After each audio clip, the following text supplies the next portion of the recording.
Hello, my name is John Michael Foulger. I'm a professional actor and I'm known for stage, screen, TV and commercials. Emma. Hello, I'm Emma Spurgin Hussey, otherwise known as Who, and I'm an actor. I've done stage and telly and film and audiobooks and all sorts of odds and sods.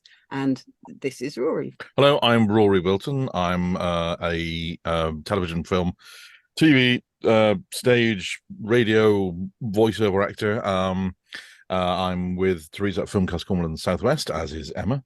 And yeah, that's me. So here's Ian. Hello, I'm Ian Laing, a Scottish actor, focus on film and TV, also a voice artist. Angela. And I'm Angela Elliott, and I'm a scriptwriter of 35 years, starting off in documentaries, also novels, TV, film, anything that pays me, really. So today we are reading Don't Leave Me by David Webbley. Exterior wooden cabin night, Super Montana, June 2009. A luxurious, isolated waterfront wooden cabin with a terrace decking wrapped around its lake frontage. Aged pine and fir trees surround the cabin except for a narrow off-road track. A parked car sits out front. Somewhere idyllic, serene, a place to escape, disappear from the outside world. Interior cabin, dining area, continuous. The cabin front door leads into an impressive open-plan kitchen dining area housing expensive cooking equipment and a large kitchen island separating the two areas. A master bedroom leads off from the dining area on one side and a corridor on the opposite side leads to other bedrooms and a bathroom. A staircase stands in the middle of the cabin, separating the dining area and the living space. Dale Schenker, 45, considerate but short-tempered, meticulously prepares dinner at the island, cutting carrots with surgical precision. A glass of red wine sits next to an empty bottle. Audrey Schenker, 43, kind and anxious, sits at the dining table, leafing through several child psychiatric support retreat leaflets. Audrey studies the leaflets, twirling an I Love Mummy necklace in her hands.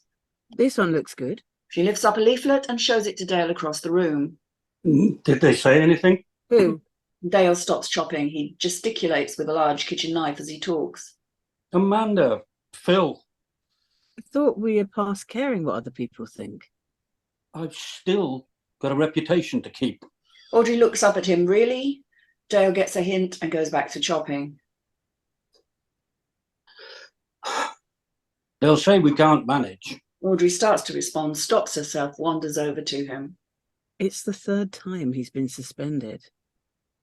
And you're always at the hospital. She starts to tear up. He's not our little boy anymore. Dale puts down the knife and hugs her warmly. Being here for a few days, away from it all, should help. Put things in perspective. I feel I've failed. All the kids that come to me for help, but I can't even help my own. He doesn't need the help you give. I know what I want to hear you say it. He takes a large gulp of wine and goes back to the dinner prep. I reached out to Katie. She recommended Suddenly a toilet flushes, catches them off guard. leaflets.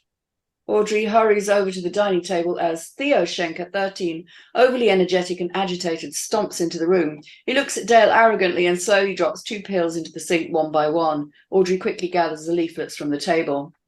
I heard everything. Audrey and Dale worryingly glance at each other. He marches up to Audrey and angrily rips the leaflets out of her hand. He scans a few, anger visibly builds within. Dale's eyes track Theo's every movement. You're trying to get rid of me We just want to help. by throwing me away. Dale steps towards the dining table. Son, that is so far from the truth. Dale realizes he's still holding the large chopping knife. He covertly puts it under the kitchen cloth. Theo chucks the leaflets across the table. Some fucking parents you are. Theo, what do you want us to do? Teachers have had enough. Other students are scared of you. Nobody knows how to manage you. We've got to find the right path for you, honey. Theo frustratingly slaps the dining table. I can't help it. But this will help. Sending me away to a mental home. It's a retreat for teenagers with difficulties. You're going to leave me there. Never come back. Sorry. I don't want to go. I won't go. You won't have a choice. Audrey glances angrily at Dale. She cuts in quickly. We want you to want to go. I'm scared. Audrey hurries over and hugs him. Theo starts crying. You won't make me go, will you, Mummy? Audrey hugs him tightly, glancing knowingly at Dale. He's just a kid. Theo slyly wraps his hands around her long hair, twisting it. Promise. Tighter and tighter, Audrey accepts the pain. He slowly pulls her on her twisted hair, tipping her head back. Audrey grimaces. It hurts, Mummy. Theo, Theo pushes away from her. The tears have turned to anger. Both of you can fuck off. He grabs the cabin keys off the kitchen island. None of us are going anywhere.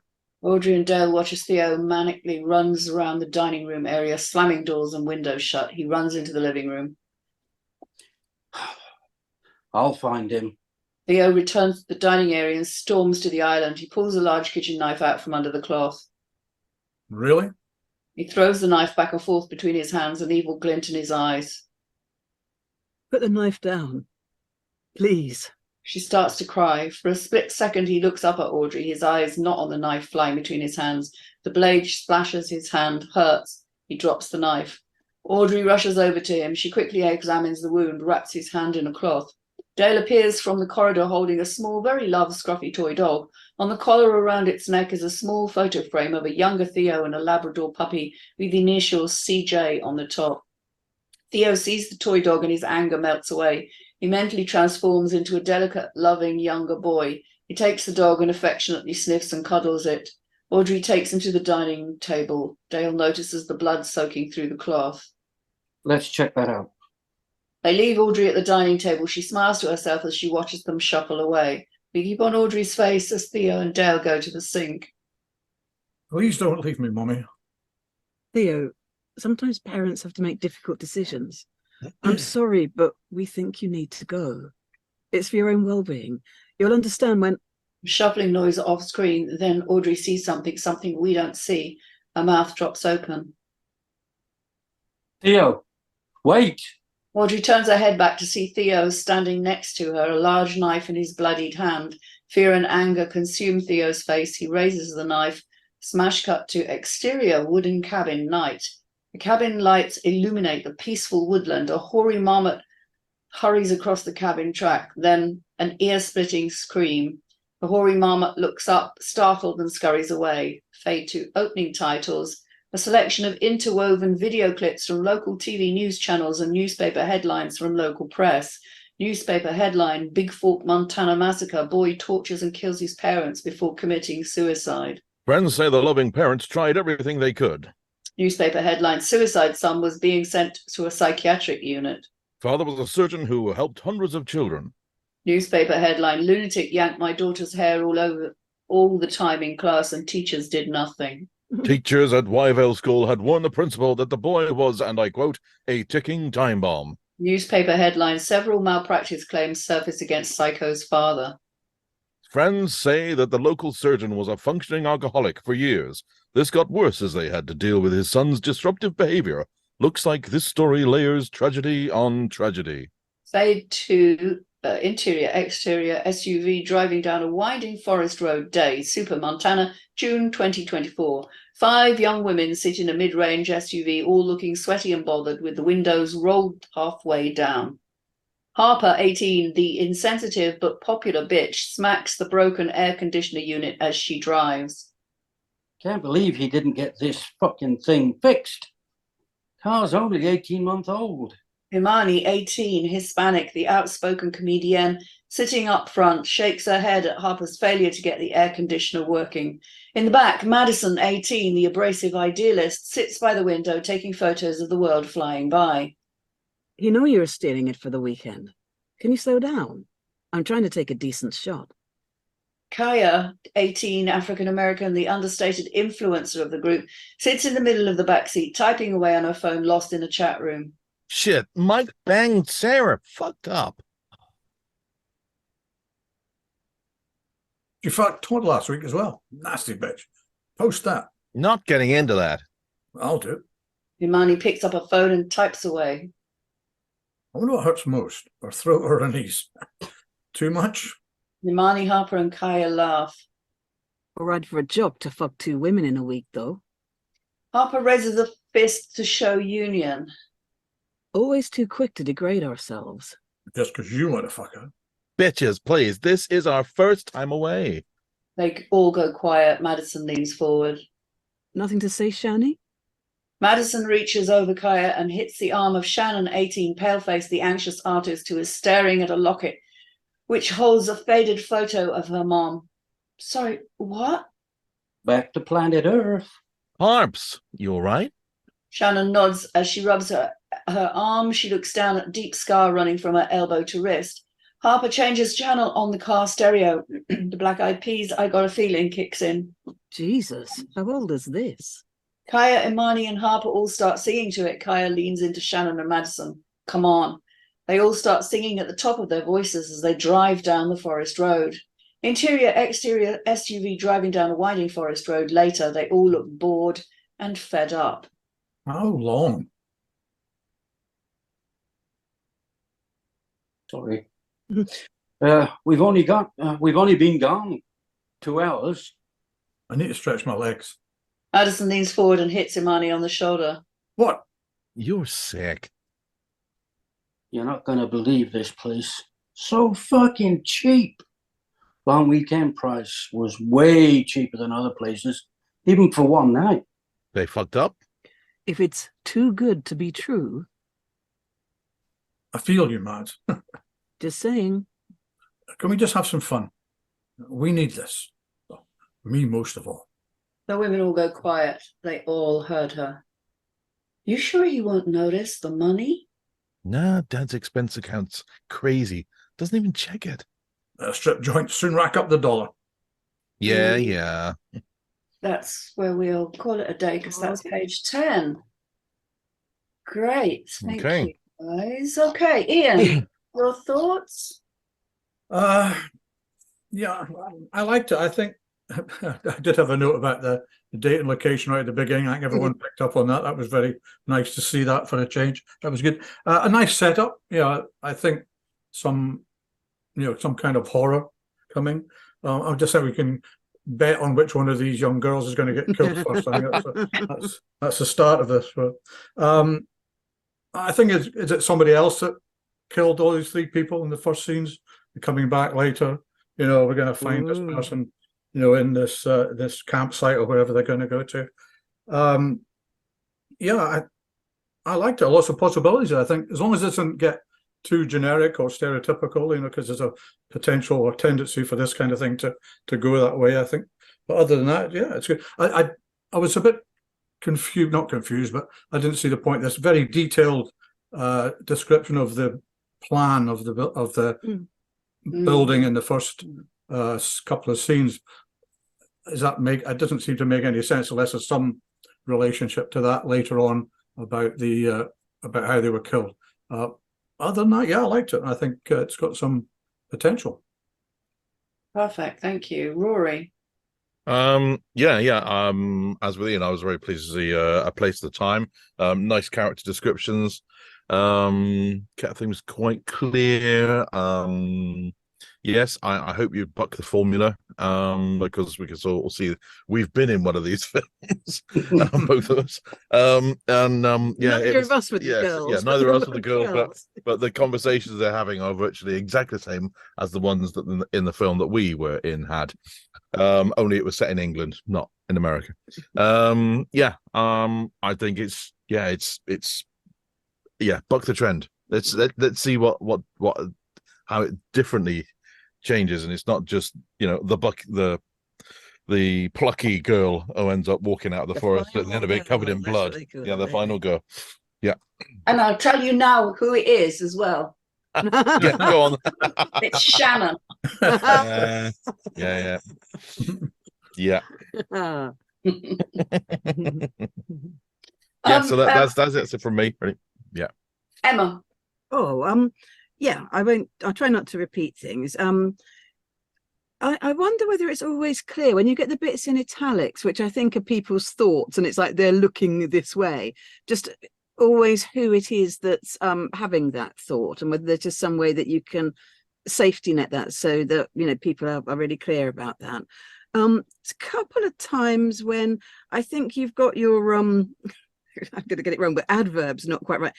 We've got a frustratingly on, I think, page 3, and a worryingly when I think it's frustratedly and worriedly. So just you know, there's a difference. So I just check through, just, you know, fine tooth comb that and just check that you've got the words that you want that are most active and useful for you.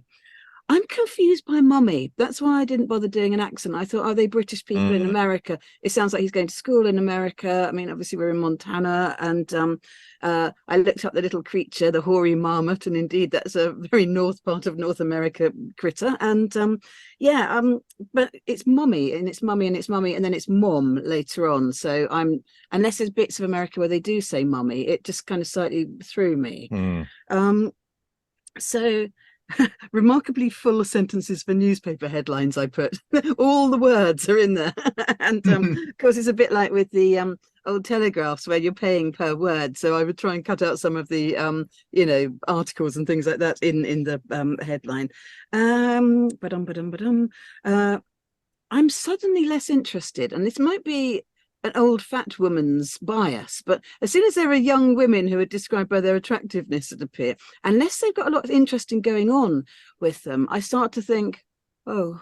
And I think this is probably the thing that you were saying, Rory, that Ian said, that is about it's like we can say they're pretty and then not bother about encumbering them with the character. And, you know, we have like a couple of descriptive words, and I think let them show themselves with their characters, but at the moment they're slightly interchangeable, even though you've tried to give them different colors and things like that of skin. I'm still not, you know, it's early days obviously with these characters, but suddenly I'm less interested, and I don't know why that is, but I suppose we've seen so many things like this. I mean, you know, like we say, we've probably all been in things like this, and you know, they wear kind of inadequate clothing and inappropriate footwear, and they all get killed bit by bit, and then there's a final bloodied one being a bit heroic in the dawn. And I too would love you to buck that trend. I would love them to be fully rounded, interesting, funny, intelligent, bright, well-written characters. Lovely to have so many female characters in something. But, you know, sometimes when they're younger characters, you don't get the acting heft that you'd get of somebody more experienced, just saying. So, yeah, reductive descriptions. Can we let the dialogue reveal their characters? There's a bit where it says I/E at the bottom of page 9. I don't know what that means, so I'm very curious. You might be able to tell me, Angela. Exterior. Thank you. And I don't know what form it is. I don't know whether this is, you know, going to be a series, or whether it's a feature, or quite what the form is here. So yeah, just yeah, don't let them be ciphers. Really make them, yeah, really make them surprise us and be, you know, 3-dimensional, I would say. And that's it. But yeah, thank you. I mean, I would like to, you know, find out what happens next. I just like to add a few more thoughts. Yeah, I think it's the sort of thing that someone will pick up and it will get made. But I think there's 100 of these films out there at least. And that's why I hope there's some twist, something new, a new angle on it. Theo was interesting, I think, but yes. I'm not sure that the girls are yet. Yeah, and is he going to be more than just a psycho in a ice hockey mask? Yeah. Are any of us, Rory? Who knows? John, I've just realised I need to rename your name. Carry on. Yeah, pretty much what everybody else has said. Yes, I enjoyed it. I want to know where it's going. Please, please, please, please do not make the 5 girls generic American teenage girls who are off on spring break, like in Scream and I Know What You Did Last Summer, a bloody, bloody, bloody, bloody, blah. And as Rory says, we've all been in one. And so I got my head blown off, though. And I wasn't wearing a bikini, which was a shame for the viewers. A missed opportunity, surely. I look That's a epic. first, John. I do. I look epic in a bikini. Anyway, yes, definitely enjoyed it. Good character. Good characters. I think they're pretty well written as well. We've definitely got a third party involved. As you mentioned in the first couple of paragraphs, another something moving out of the corner of the eye. So, definitely intrigued anyway. But thank you. Thank you very much for your script. All right, thank you. And I'm definitely going to read the rest of it. Well, there's only 12 pages, so. Well, it'll still be the other 2 pages I'll read then. Okay, so where are we? It takes page 7. Okay, I'm just scrolling back through here so that I can have a look at my notes that I'd made. My first note is too much action. I think you set it up very well.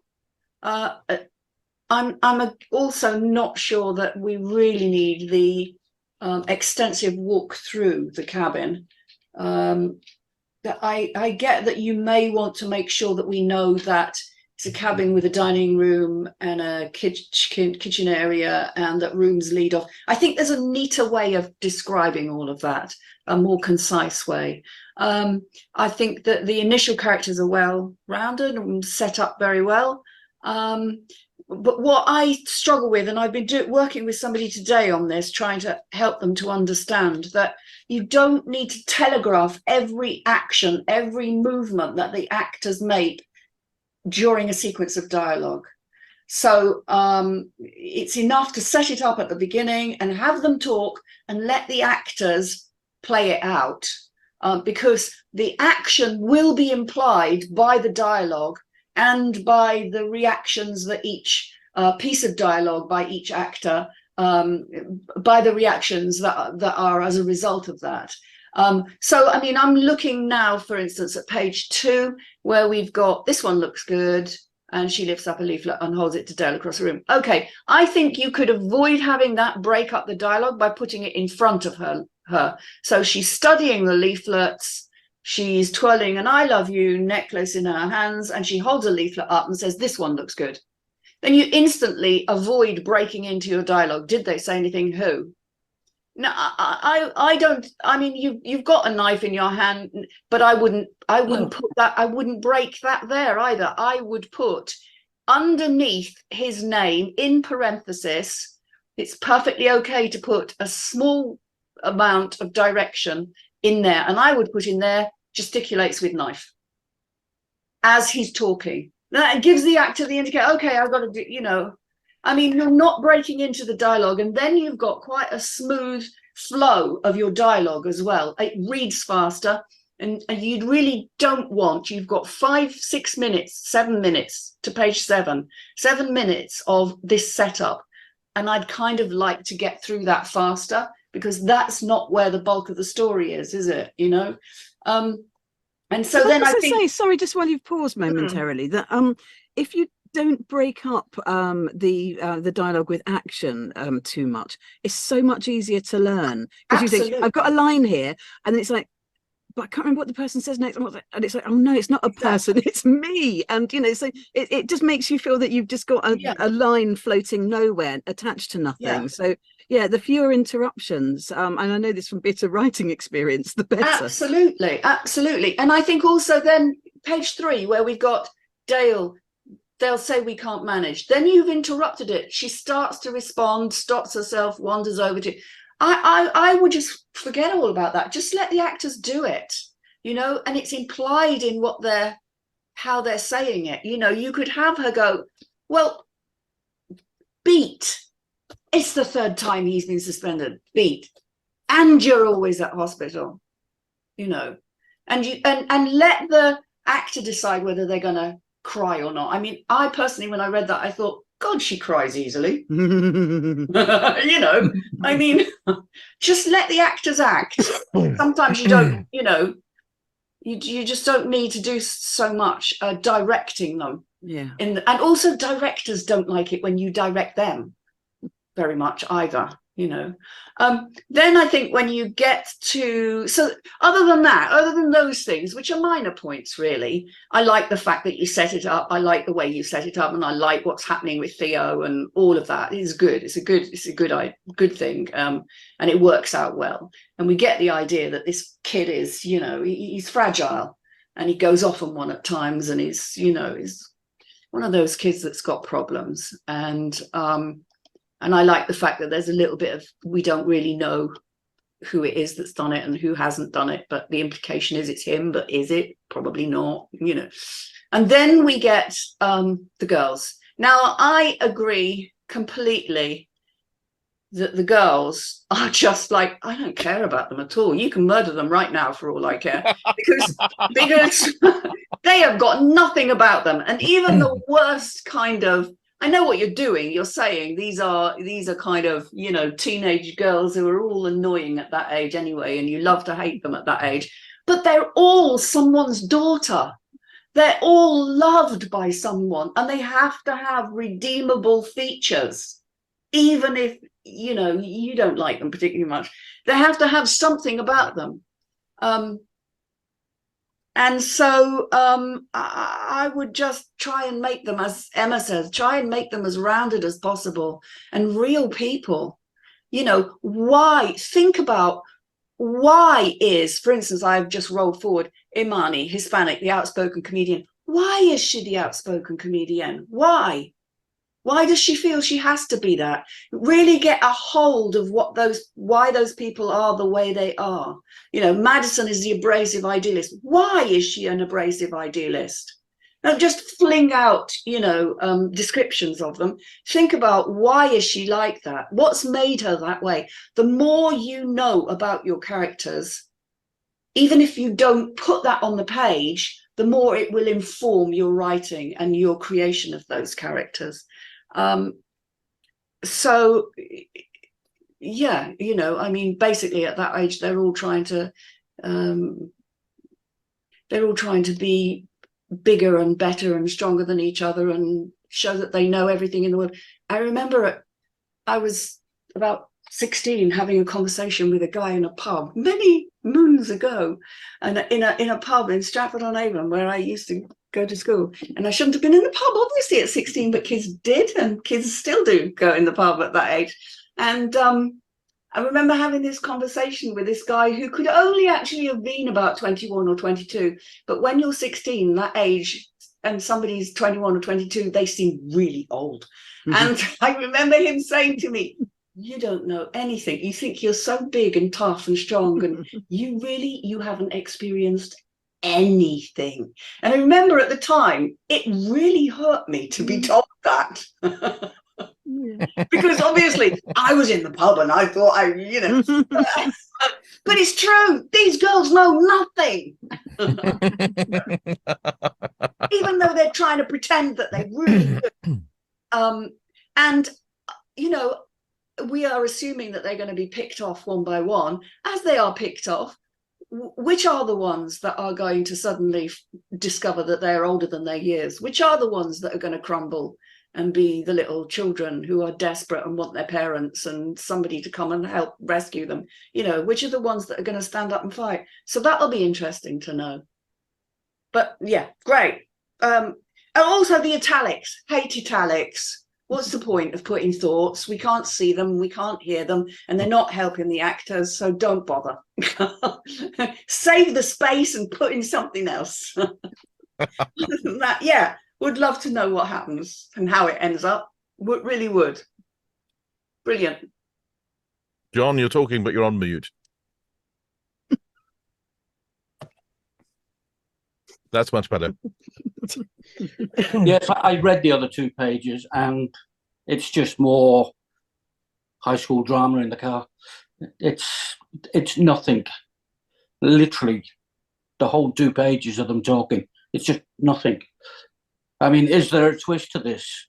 Is it? Well, it's only 12 pages in. I mean, I think you have to give it a chance. Yeah, I know. I'm really not going to be just in the car the whole time. They're going to No. get there, and you know, I appreciate all hell is going to break loose.